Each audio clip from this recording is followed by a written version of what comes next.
Niagara Falls. The name alone carries weight. Every American has grown up with the image, the thundering cascade, the mist, the rainbow, the honeymooners.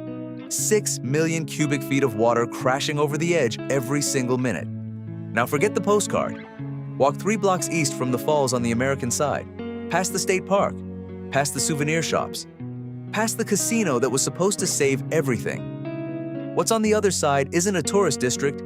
It's a city where 1 in 5 residents lives below the poverty line, where more than half the population has walked away in the last 60 years, where entire streets have gone dark, not metaphorically, but literally. Niagara Falls. New York draws roughly 10 million visitors a year, and those visitors have not saved the city. That specific reason, the financial mechanics behind why, is what this story is really about. If you want to understand how a place this famous ended up broken, you have to go back to when Niagara Falls was something else entirely. In 1885, New York State created the Niagara Reservation, the first state park in America. It was designed by Frederick Law Olmsted, the same man behind Central Park. 3 years earlier, the first hydroelectric plant at the falls had gone online, and cheap electricity began pulling manufacturers from across the Northeast. The city became an industrial powerhouse. By 1960, the population hit 102,394. Main Street and Pine Avenue were packed with foot traffic. After World War II, the tourism boom layered on top. Marilyn Monroe filmed Niagara there in 1953. The Maid of the Mist, running since 1846, became an icon. By almost every measure, this was a thriving American city with one of the most spectacular backdrops on the planet. And then, piece by piece, it came apart.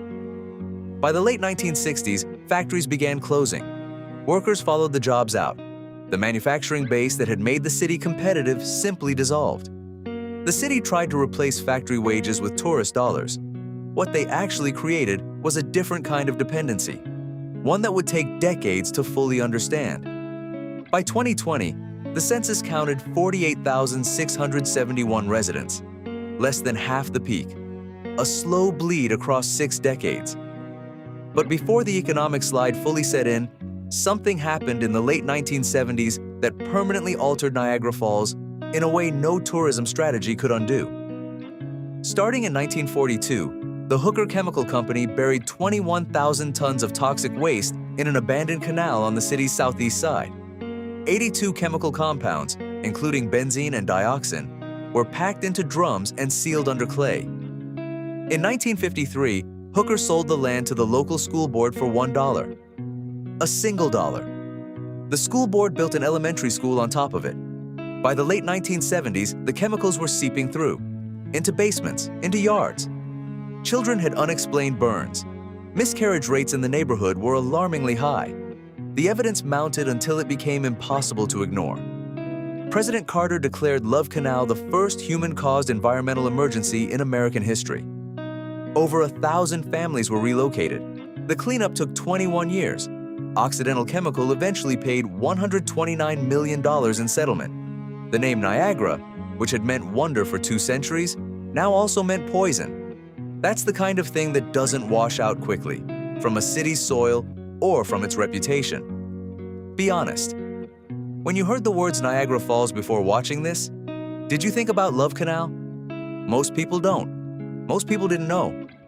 Drop what you know in the comments.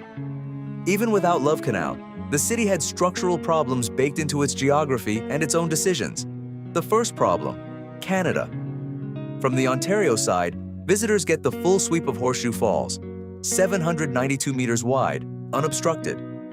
From New York, the view is lateral, impressive, but fragmented.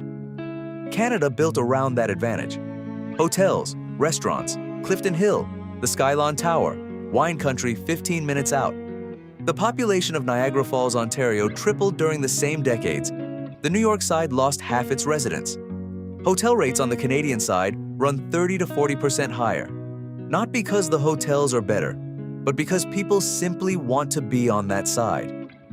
The second problem was a highway the city built with its own hands. In the 1950s, New York constructed the Robert Moses Parkway, a 4-lane expressway running between the city and the gorge.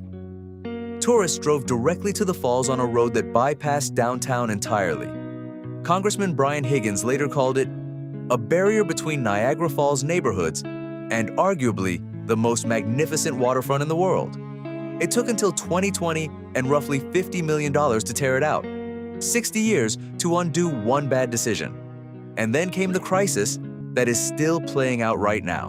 In 2025, Canadian road trips to the United States dropped 38%. By early 2026, cross-border arrivals in the Niagara Falls corridor had fallen by roughly 50%, a drop that local tourism boards directly attributed to strained US-Canada relations, aggressive tariffs, and reciprocal travel sentiment. Statistics. Canada data showed January 2026 marked the 13th consecutive month of year-over-year decline in Canadian cross-border travel. Destination Niagara, USA stopped targeting Canadian tourists entirely, reallocating its limited resources toward domestic American and alternative international markets.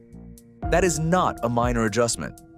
For a city on the border, that is removing a structural pillar from a building that was already leaning.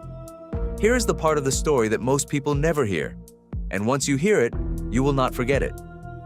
In 2002, the Seneca Gaming Corporation opened the Seneca Niagara Casino and Hotel in the old convention center on 4th Street.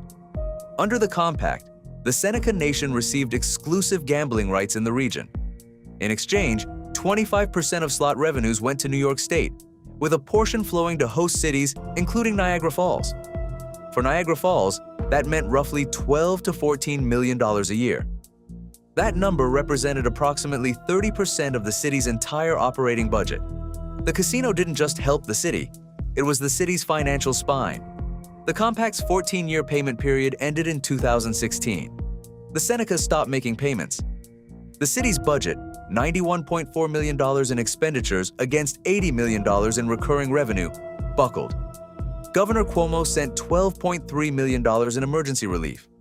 An arbitration panel sided with the state in 2019.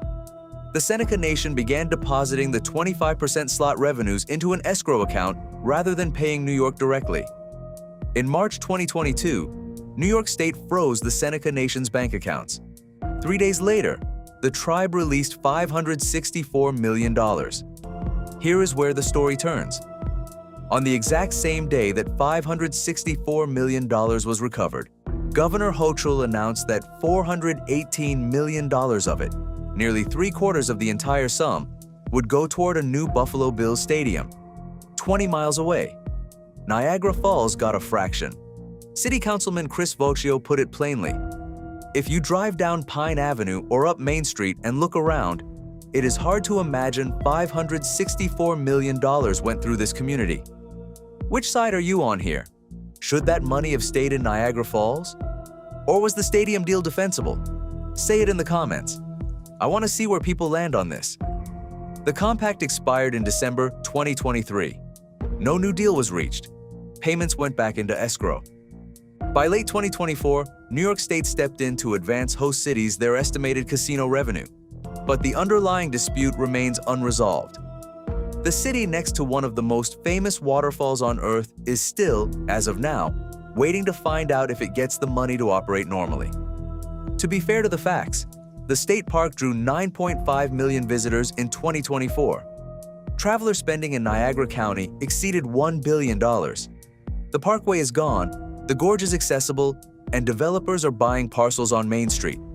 Those are real numbers, but they don't change the budget math. They don't rebuild a city that lost half its population. They don't undo Love Canal. They don't restore the manufacturing base. They don't put the $418 million back. Property owners in Niagara Falls are among the most heavily taxed in New York State, which is already the most taxed state in the country, meaning residents carry an extraordinary fiscal burden even as the city remains structurally underfunded. The falls belong to the state park. The best views belong to Canada. The casino revenue belongs, depending on the year, to the Senecas, the state, or a football stadium in Buffalo. For 60 years, a highway stood between the city and its gorge. For 20 years, a compact kept the budget alive. For one day in March 2022, $564 million existed within reach of the city that needed it most. Then most of it went somewhere else. The parkway is gone. The gorge is open. The falls are still there. 6 million cubic feet per minute, year after year, indifferent to everything happening 3 blocks behind them. But the city that carries the name of one of the world's great natural wonders is still waiting for someone to build a bridge between the wonder and the place. Still waiting for the money it earns, from its location, its name, its visitors, to actually land in its streets. The water keeps falling. The question is whether anything catches it on the way down. If this story made you think, hit like. It genuinely helps the channel. And subscribe if you want the next one. They only get bigger from here.